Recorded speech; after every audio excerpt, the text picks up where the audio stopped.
Olá pessoal, tudo bom com vocês? Pessoal, é o seguinte, hoje eu estou aqui mais uma vez para dar sequência então ao projeto do gerador. E hoje eu quero falar um pouco sobre a teoria desse projeto para vocês, né? Então, hoje vou explicar uma pequena parte de como funciona, ou seja, de como pretendo fazer funcionar esse negócio, né? Não tenho certeza se vai ser eficaz esse modelo, né? Mas é como eu disse, vou tentar até que consigo, se não dessa forma eu vou tentar de outra maneira, e até que um dia então possa vir a funcionar. Mas então é isso, pessoal. Antes de mais nada, eu quero agradecer todos os meus inscritos, as pessoas que estão me acompanhando aí, vocês aí também que deixem seus comentários, muito grato por isso. Um forte abraço para todos vocês. E você também que não é inscrito, né, que às vezes comenta aí mesmo sendo inscrito, meu muito obrigado também. Se você tiver alguma dúvida, sugestão ou crítica, pode deixar seu comentário, que a gente vai estar então respondendo com toda a educação e com todo o respeito. Então, pessoal, como eu ia dizendo, esse projeto, eu tenho certeza que muitas pessoas ficou curioso, né, porque se trata de um projeto bastante audacioso, um projeto que existe muitos céticos por aí que não acreditam na possibilidade da energia livre, né? Que a lei da termodinâmica diz que no caso da energia não se pode criar e sim só transformar, né? Então eu sou um cético do lado ao contrário, né? Então eu vou fazer esses testes, essas experiências, esse projeto, para que assim a gente tenha certeza, não só eu, mas todas as pessoas que me acompanhar, e ver de fato se realmente esse sistema não funciona. Mas então é isso, pessoal. Vamos então dar uma olhada aqui um pouco na teoria desse projeto. E de antemão, pessoal, quero avisar também que eu estive fazendo alguns testes com aquele sistema de rolamento flutuante, né? E infelizmente não vai dar para mim fazer com rolamento flutuante, porque os ímãs que eu adquiri, mesmo sendo neodímio, né, eles não vão ser capaz suficiente para suportar o peso do eixo, né, que este vai estar pesando uma quantia bem razoável. Então eu fiz alguns testes e infelizmente não vai ser possível, vou ter que fazer com rolamento mesmo, mas isso são detalhes à parte. Futuramente talvez eu possa vir a desenvolver um outro sistema mais melhor então. E o projeto vai continuar sendo no estilo vertical, né? E com isso o rolamento inferior ele vai trabalhar dentro do óleo, então com isso também vai ser um rolamento do tipo rolamento de rolo, né, com aquele rolamento cônico.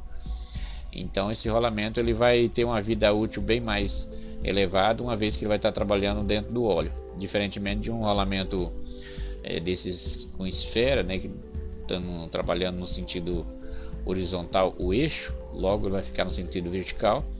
Então um sistema que vai girar a uma velocidade bastante elevada, mesmo que você lubrifique bem, então sempre vai ficar meio seco, então a vida útil desse rolamento vai ser bem inferior.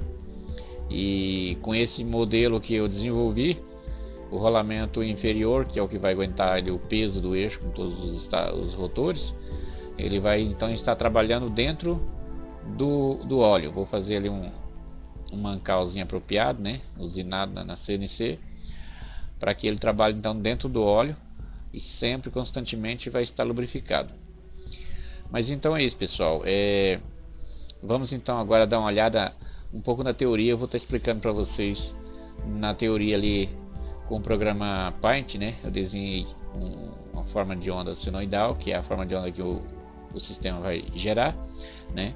Então já para iniciar daqui mesmo, para algumas pessoas que estão aí se perguntando como é que isso vai ser um motor e gerador, vai ser só um gerador, como é que vai ser isso? Então é assim, pessoal, ele vai ser um motor e gerador ao mesmo tempo, né? Então vamos deixar de conversa por aqui, vamos então para o Paint para a gente estudar melhor então a teoria de como é que vai ser feito então esse chaveamento, né, no momento exato. Bom, pessoal, então como eu ia dizendo, aqui está um pequeno esboço de uma forma de onda que vai ser produzida pelo gerador, no caso, né? Então, quando você pega um motor vamos dizer assim, um motor desse, um motor não, um gerador desse estilo artificial, né, que é chamado. Então ele vai produzir uma forma de onda senoidal. Praticamente todos os geradores eles produzem uma forma de onda senoidal, né? Exceto os geradores que geram corrente contínua já, né? Como é o caso daqueles antigos geradores de Fusca, né? Aquele lá ele gera já uma corrente contínua, sem precisar de diodo retificador. O sistema dele é assim. Então, pessoal, é o seguinte: esse risco preto que vocês estão vendo aqui, ó, então vai ser a energia produzida quando girar o eixo, né? Então nas bobinas vai ser liberado então esse tipo de tensão. Então na crista da onda aqui, ó, é exatamente quando o ímã estiver passando em cima da bobina, né? Nesse ponto aqui, essa linha azul que vocês veem aqui, ó, é justamente a linha do ponto zero. Então quando estiver nesse ponto, quando o ímã estiver passando exatamente entre uma bobina e outra, vai estar nesse ponto aqui. Quando o ímã passar por cima da outra bobina, vai estar um semiciclo então negativo. É chamado de semiciclo essas amplitudes aqui, né? A amplitude acima do ponto zero é chamada de semiciclo positivo, e esse abaixo da linha do ponto zero é chamado de semiciclo negativo. Então, desde esse ponto até esse ponto é chamado de um ciclo completo, né? Lembrando que nesse caso aqui, como vai ser 12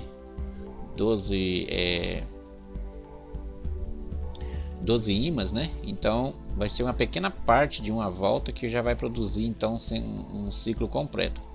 Então, pessoal, é o seguinte: em alguns testes, em outros protótipos que eu já andei fazendo, eu cheguei à conclusão da seguinte forma: quando você pega uma bobina e posiciona ela exatamente em cima, aliás, quando você pega um ímã e coloca exatamente em cima da bobina e que você energiza essa bobina, esse ímã ele não força nem para um lado e nem para o outro, ele só vai forçar para grudar nessa bobina ou repulsar essa bobina, né?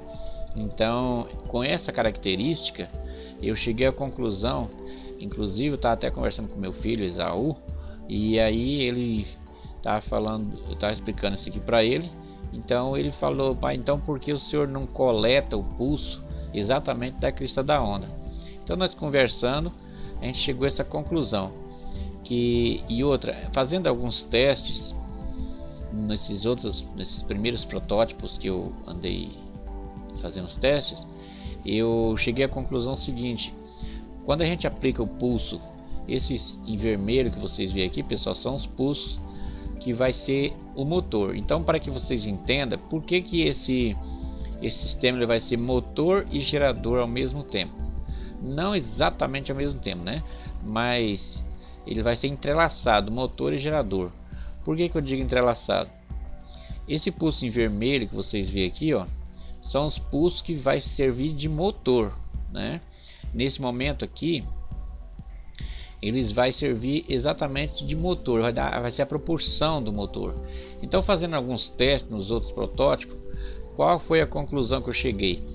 Eu ia aumentando a largura do pulso aqui, aumentando, e eu notava que quando o pulso, antes de começar a chegar na crista da onda, a energia consumida para poder girar o motor era uma energia muito pequena mesmo, energia menos de 1 ampere, né?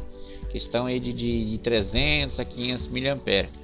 Então, só que quando eu aumentava a largura do pulso aqui, quando o pulso atingia então a crista da onda, eu notava que a tensão, ou seja, a corrente consumida no motor, ela aumentava bruscamente de questão de 400, de 300 a 500 mA, ela subia rapidamente para 2, 3, 4 amperes, né? Quando se colocava o pulso desde daqui até encobrindo a parte da crista da onda, a quantia de corrente gasta subia de uma forma extremamente alta, né? Chegava, quando colocava totalmente em cima da crista da onda, a corrente chegava até cerca de 7 amperes, e quando eu tirava da crista da onda, essa corrente caía aí para 500 mA, 400 mA. Então eu dava um pulsinho bem estreito aqui e o motor continuava na mesma velocidade praticamente. Então E eu notava que quando esse pulso alargava, que vinha na crista da onda, a corrente, ou seja, o consumo aumentava de uma forma extraordinária, mas a velocidade do motor não modificava praticamente nada. Então, analisando com o osciloscópio com muita cautela, eu cheguei à conclusão do que eu coloquei o osciloscópio para monitorar então enquanto acontecia esse fenômeno, e aí eu cheguei à conclusão que acontecia o consumo excessivo quando o pulso atingia a crista da onda. E aí foi onde surgiu a ideia. Eu pensei, peraí, então essa energia aplicada na crista da onda tem aquele mesmo efeito do pedal da bicicleta, né? Então, se você coloca um pedal de uma bicicleta exatamente em cima ou exatamente embaixo, você pode morrer de pôr a força que a bicicleta não sai do lugar. Então, é exatamente o que acontece aqui. Quando você aplica uma tensão na bobina, quando o ímã está exatamente em cima dela, essa tensão é desprezível, ou seja, é inútil você aplicar, energizar essa bobina nesse ponto da crista da onda, porque o ímã não vai fazer força nem para um lado nem para o outro, ele vai só querer colar na bobina ou repulsar essa bobina. Então, partindo desse princípio, como eu já disse, estando eu conversando com meu filho a respeito disso, e ele sugeriu a ideia de coletar esse pulso exatamente na crista da onda. Se bem que eu já estava com esse pensamento, né? Mas nós conversando, ele acabou reforçando a minha ideia. Foi aonde então eu desenvolvi um programa de computador, né? Um programa no computador, melhor dizendo. Programa esse que eu apliquei num PIC 18F4620, que vai ser o PIC responsável para poder fazer todo o chaveamento. Então, como é que vai ser feito isso? Vai ter uma bobina, pessoal, uma bobina que vai coletar então essa oscilação, ou seja, essa forma de onda. Então, a partir desse sinal, eu vou tratar esse sinal e vou então estar aplicando no processador, que esse internamente vai fazer todo o tratamento com um único sinal de entrada. Ele vai fazer todo o tratamento e vai gerar então todos esses pulsos. Vai gerar o pulso, esse pulso vermelho aqui, pessoal, ele vai ser injetado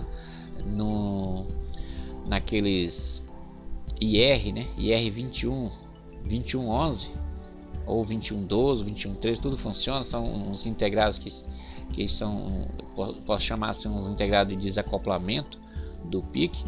Ele tem a função de chavear os MOSFET. Então isso vai ser injetado naqueles integrados, que esses por sua vez vai então excitar os MOSFET.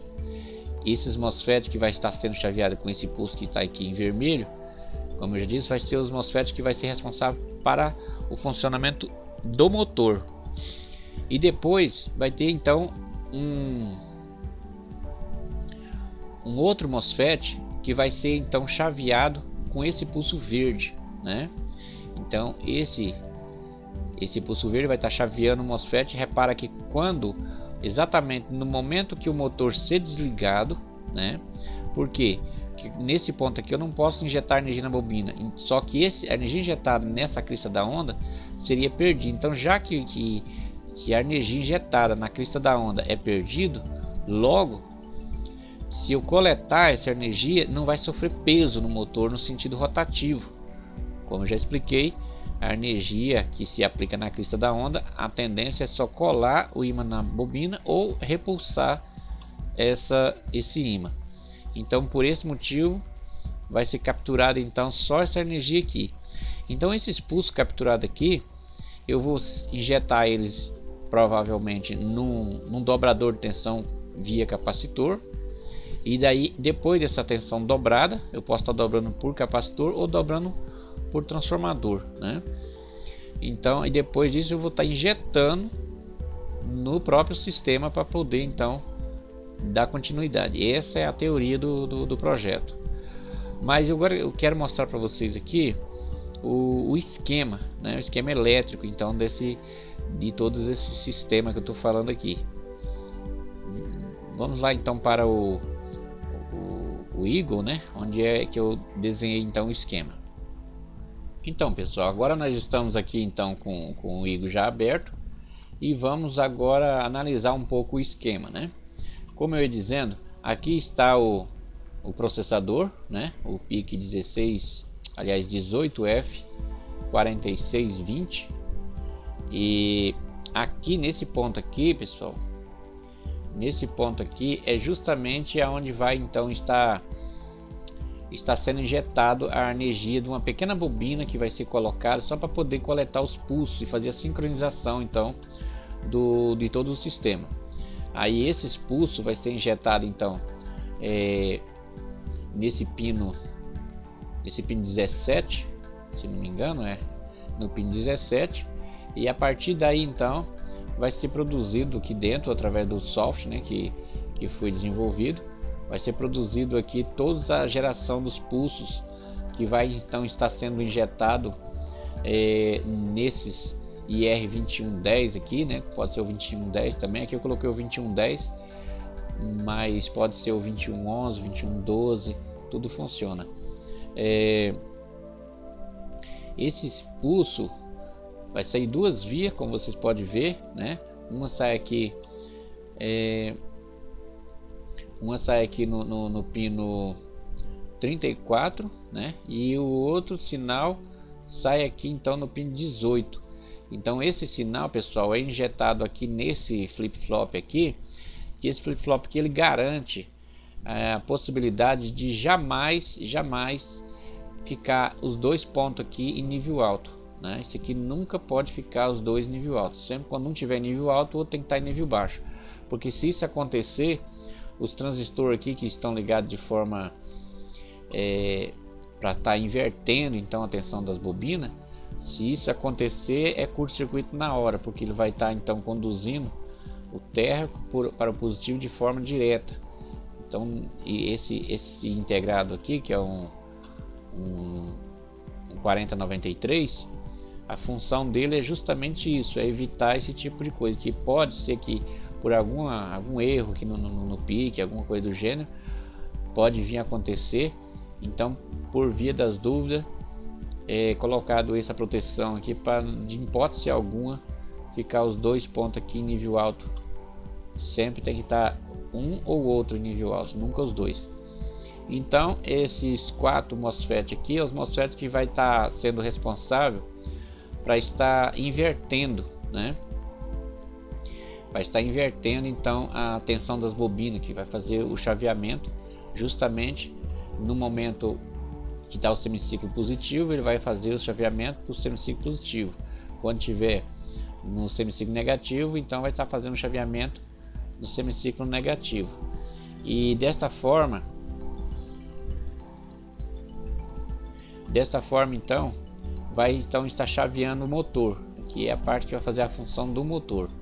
E observa que sai duas ligações daqui, como vocês podem ver, né, que aqui vai ser onde vai estar ligando então nas bobinas, e sai dois fios daqui, que é justamente a mesma energia que é produzida no motor, né? Nesse caso ele também vai ser o gerador.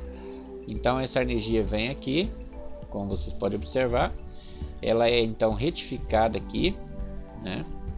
Ela é retificada. E aqui tem o MOSFET que é o responsável para fazer a captura, né? Esse aqui é o capturador da energia, então, que vai ser que vai estar presente exatamente na crista da onda. Então, quando estiver exatamente na crista da onda, esse MOSFET vai ser chaveado por um pulso específico que vem lá do processador, e vai estar então chaveando ele para estar jogando a energia que vem do lado do motor, né, que nesse exato momento ele vai ser o gerador, e vai estar então retificando aqui, e ele vai chavear o terra aqui dessa retificação para o terra geral da alimentação, e assim, teoricamente falando, é claro, vai então dar continuidade. Nesse ponto aqui é o ponto onde vai ser então injetado uma energia externa, no caso uma tensão alternada, caso a pessoa queira, para poder dar iniciação no motor, né? Nesse ponto aqui a pessoa pode estar injetando a tensão da bateria ou qualquer outra coisa. Esse projeto aqui, pessoal, ele pode ser modificado, não está definitivo ainda. Eu estava observando outro dia esse esquema aqui, então pode ser melhorado alguma coisa aqui, né? Então eu vou estar melhorando algum detalhe aqui desse esquema aqui. não tá ainda, ou seja, ele tá pronto aqui desse jeito aqui, mas só que ainda é possível melhorar alguma coisinha aqui ainda, né? Então é dessa forma, pessoal, que vai estar então o projeto. Isso aqui é a parte eletrônica então do projeto, né? Claro que depois em um outro vídeo eu vou mostrar detalhadamente o software que vai ser aplicado aqui dentro, né?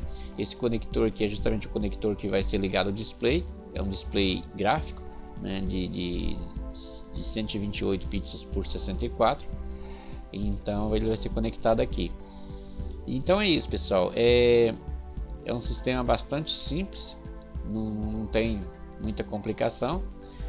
E agora eu quero mostrar para vocês algumas peças que eu já usinei, né?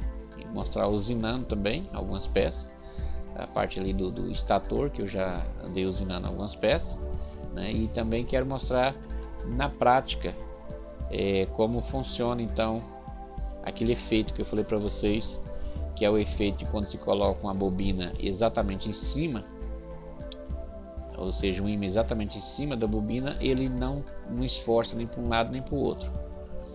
Veja aí então.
Bem, pessoal, então mas é o seguinte, tem aqui algumas peças já usinadas, como vocês podem ver. E essas gretinhas que vocês veem aqui no caso essa aqui é até um pouco fundo demais, é justamente para poder fazer a intersecção, né, a interligação entre uma bobina e outra, que ela vai ser enrolada aqui e aí termina e passa para essa aqui e assim até chegar no final aqui. Aí aqui vem aqui essa valetinha aqui é justamente porque o ímã vai passar bem próximo aqui, né? Então não pode ficar saliente, uma vez que esse fio aqui que vai aqui vai ser o fio 18, então tem que ficar bem rentinho, que não pode ficar passando aqui saliente. Então é isso, aí os contatos vai ser conduzido a ligação entre a coletagem, né, da energia produzida e ao mesmo tempo a excitação do motor vai ser através da barra de rosca que vai ficar nesses furos. Então essa vai ser o contato da barra de rosca. E tem aqui também já um rotor já pronto. Eu já até encaixei aqui os ímãs, só tá faltando colar eles aqui. E tem outro aqui. Então é desse jeito. Aí eles vai ficar passado, né? Como já falei no primeiro vídeo.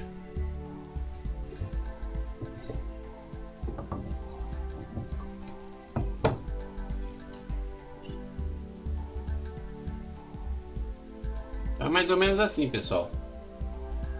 Aí, claro que vai ficar aí a cerca de 1,5 mm mais ou menos de distância.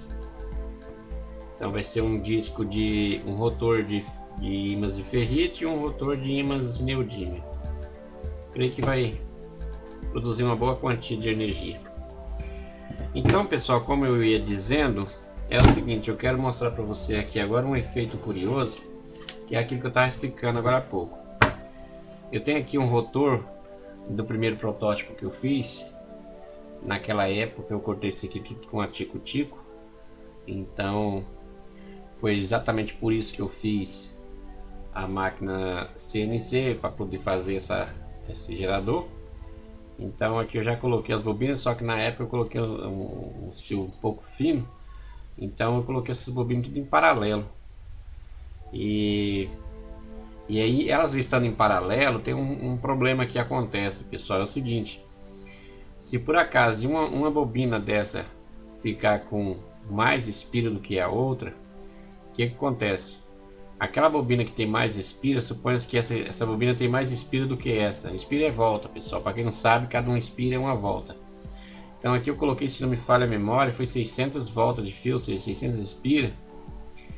E aí o que acontece? Mas ainda que eu fiz um rebobinadorzinho com um contadorzinho, às vezes acontece de ficar 2 espiras, 3, mais do que a outra, né?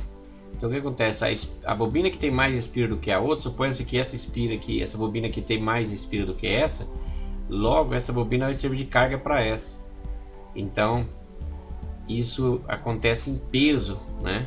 No momento que o ímã estiver girando aqui em alta velocidade, então isso vai se tornar um peso desnecessário. Então as bobinas sendo em série não tem esse tipo de problema. Por quê? Porque se uma bobina tiver uma espira ou duas a mais do que a outra, não acarreta esse tipo de problema, porque elas estão em série, né? Então não dá esse tipo de problema. Eu vou energizar aqui para vocês verem como é que é interessante o efeito que acontece, que eu estava falando já hoje. Vou calibrar aqui 12 volts.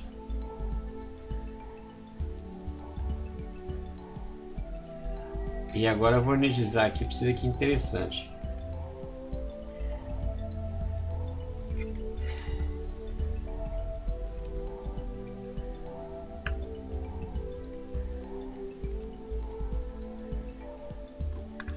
Repara que aqui eu tô relando aqui, ó, e o ímã ele não pulou. Por quê? Porque ele tá no efeito para grudar na bobina, né? Então, repara que nesse ponto aqui ele não força nem para cá nem para cá, ele só quer colar na bobina. Então, se eu inverter o ímã aqui, ó, ele vai querer só distanciar da bobina, ele não vai, ó. Então aqui ele só vai somente querer distanciar da bobina. Ele não força nem para um lado nem para o outro, né? É como se você tivesse com um carro em cima de um quebra-mola, né? Então o que acontece? Ele vai querer cair para um lado e cair para o outro. Então, agora nesse ponto aqui, ó, a tendência do ímã é querer viajar para outra bobina, porque essa bobina está empurrando e essa está puxando. Então se coloca aqui no centro. Quando o ímã estiver nessa posição aqui, vai ser exatamente a posição que a energia vai estar no ponto zero. Aqui no semiciclo positivo ou negativo, e aqui no semiciclo positivo ou negativo. Então aqui no caso ela está puxando e aqui já está empurrando.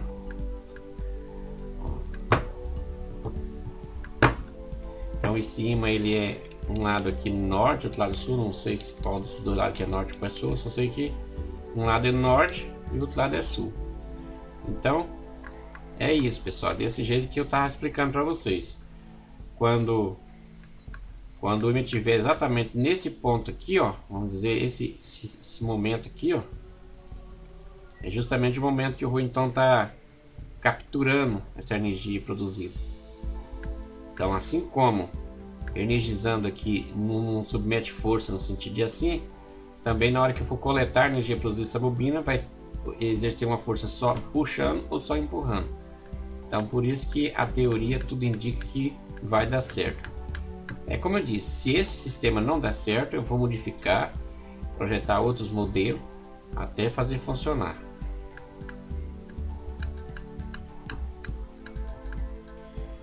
Mas então é isso, pessoal. A bobina chegou a esquentar um pouco, porque a resistência aqui é bastante baixa. Às vezes as pessoas perguntam assim, qual é a amperagem que vai produzir, qual é a potência que vai produzir esse gerador.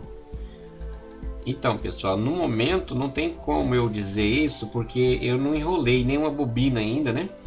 Para poder saber exatamente a amperagem que vai dar. Mas só para vocês terem uma ideia como é que isso é calculado, é mais ou menos dessa forma assim, quer ver?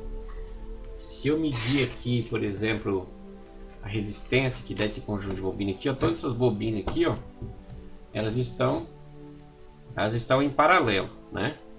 Então se eu medir aqui, ó, deixa eu pôr aqui na escala para medir resistência, né, naturalmente.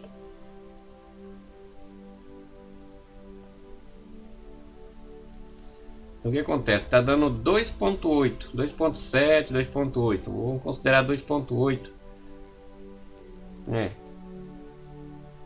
2.8 ohms. Então, toda a energia produzida aqui nessas bobinas, pessoal, para você saber qual é a potência em amperes, essa energia, essa voltagem que vai ser produzida aqui, basta fazer o cálculo, né? Então, digamos que aqui esses rotores, quando eles estiver girando aqui, né, ele vai produzir, vamos supor que produza 12 volts aqui. Então, para a gente saber aqui quantos amperes é, basta dividir 12 dividido por 2.8, né, que vai dar 4 amperes, 285 miliamperes. Então é fácil de fazer esses cálculos. Se você aí que está fazendo gerador e fica pensando, igual às vezes eu vejo alguns projetos de geradores, as pessoas colocam lá no título do vídeo lá, gerador de 5.000 watts. Então na verdade são só teorias, só chute, e não é por aí. Então precisa de fazer cálculos para poder saber exatamente quanto é que é. Por exemplo, em termos de watts, isso aqui, quantos watts daria isso? Então, para você saber os amperes, pessoal, para quem não sabe, você pega os volts e divide pela resistência, né? Então aqui tem 2.8 ohms, né? Então eu pego 12 volts, suponhamos que aqui dá 12 volts, né? Ou seja, pega a voltagem que vai produzir o seu gerador e divide pela resistência dos fios da bobina. Você sabe na hora qual é a amperagem que o seu gerador está produzindo. Então no caso aqui, suponhamos que isso aqui produza 12 volts, né? Então basta eu pegar 12 e dividir por 2.8, que dá 4 amperes e 285 miliamperes. Então, e agora como é que eu faço para saber quantos watts é esse aqui? Para saber os watts, pessoal, se multiplica os ampere pelos volts, né? Então veja bem, para saber os watts, basta multiplicar vezes 12.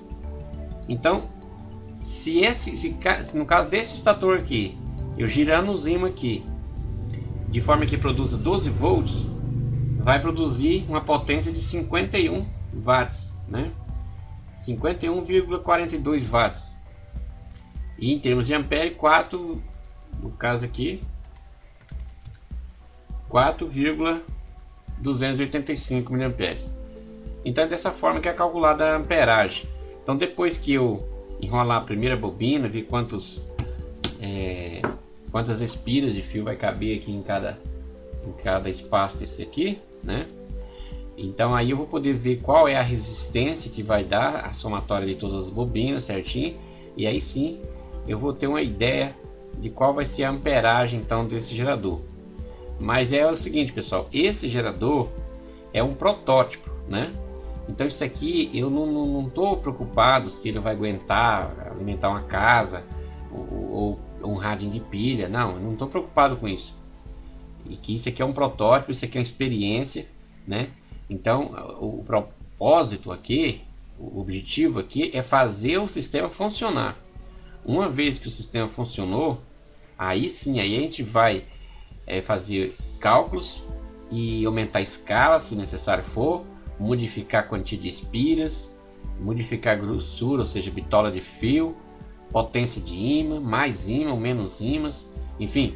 Aí a gente vai então trabalhar no projeto no sentido de aumentar a capacidade em potência, porque por enquanto o trabalho aqui, a projeção aqui é para fazer funcionar, né?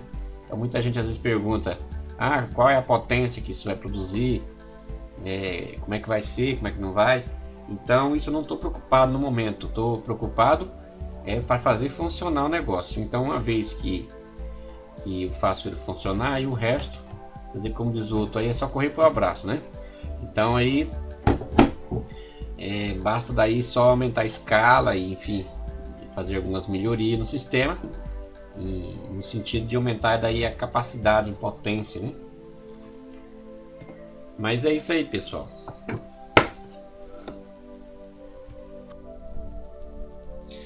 Bem, pessoal, como vocês viram, é até simples, né, de se ver, por exemplo, né? Mas quando eu mostrar para vocês a parte do software, vocês vão ver que se trata de uma coisa um tanto complexa, porque a parte mais complexa desse projeto, pessoal, não é no entendimento de como funciona, né? A teoria, pelo menos, né? A parte mais complexa desse projeto foi na hora de desenvolver o software. Foi uma boa dor de cabeça que deu para poder aproveitar, pegar uma simples forma de onda e sintetizar ela de forma que produzisse todos os pulsos necessários e no momento exato, né? Porque tem que ser no momento exato. Então é um programa, ou seja, um programa bem complexo mesmo. Então, mas eu creio que a teoria tudo indica que vai dar certo, né? Eu torço que funciona, né? E se não der certo eu vou modificar de outras maneiras. Enfim, como eu já disse, eu só vou parar de mexer com isso aí somente quando fazer funcionar ou Deus me levar antes, né? Mas vou tentar até as últimas consequências para fazer esse projeto funcionar. E você aí que está curioso para saber como é que isso vai terminar, se inscreva no canal, né? E se você gostou do vídeo também, dê aquele joinha para nós aí, porque isso aí fortalece bastante o canal, pessoal. E eu quero dizer o seguinte, eu quero até pedir desculpa para vocês, porque eu fiquei sem estar postando um vídeo aí há alguns dias, que eu tornei a adoecer de novo, não tive muito bem de saúde e as coisas também acarretou um pouco aqui. Mas se Deus quiser eu vou estar lançando outros vídeos aí também logo em sequência, e é isso. Eu quero agradecer a todos vocês por estar acompanhando a gente nesse canal, todos os meus inscritos. Eu sei que também não é inscrito, queira se inscrever no canal para que você fique atualizado, né? E agradeço a todos vocês também que estão postando seus comentários aí. E quero dizer o seguinte, pessoal, se vocês têm alguma dúvida, alguma coisa, e pode deixar seu comentário aí, sua postagem, pode me mandar e-mail também, e no que Deus der condição, a gente pode estar ajudando vocês aí a resolver alguns problemas na CNC de vocês aí, ou de qualquer outro projeto. Muito em breve eu vou estar mostrando para vocês um outro projetinho também sobre controle remoto, para controlar ventilador de teto, ventiladores comum, enfim, é bastante legal. Então, ligar e desligar a lâmpada tudo via controle remoto, então é bastante legal isso aí. Logo eu vou estar mostrando para vocês esse projeto aí, e é isso. Que Deus abençoe todos vocês, que dê muita saúde, muita paz para toda a família de vocês aí. E mais uma vez, muito obrigado mesmo. Um forte abraço para todos vocês. E assim que Deus der oportunidade, a gente vai estar lançando então mais vídeos para vocês aí, tanto na série Dica de CNC, quanto também nessa série, e também dando sequência também no curso de programação em PIC, né, via o Micro Pascal. E logo também vou estar iniciando uma outra série sobre eletrônica, né, um curso de eletrônica, para que as pessoas venham então estar entendendo eletrônica e podendo então estar montando seus próprios projetos, né? Que é muito triste, às vezes a pessoa tem a vontade de montar um projeto, só que não entende, e o que é pior, às vezes não encontra uma pessoa que possa explicar de uma maneira que ele possa entender, né? Eu costumo dizer que ninguém é burro, apenas não encontrou alguém que explicasse de uma forma que pudesse entender. Que por mais cientista que a pessoa seja, ele não nasceu sabendo, ele aprendeu. Então você também é capaz, basta você querer. Mas então é isso, pessoal, vamos sempre lembrar do nosso Criador, praticar muita misericórdia, né? Fazer o bem uns para os outros, para que assim um dia nós possamos conquistar a misericórdia de Deus e assim ir morar na sua glória. Que fiquem todos com Deus, e um forte abraço para todos, e até o próximo vídeo então.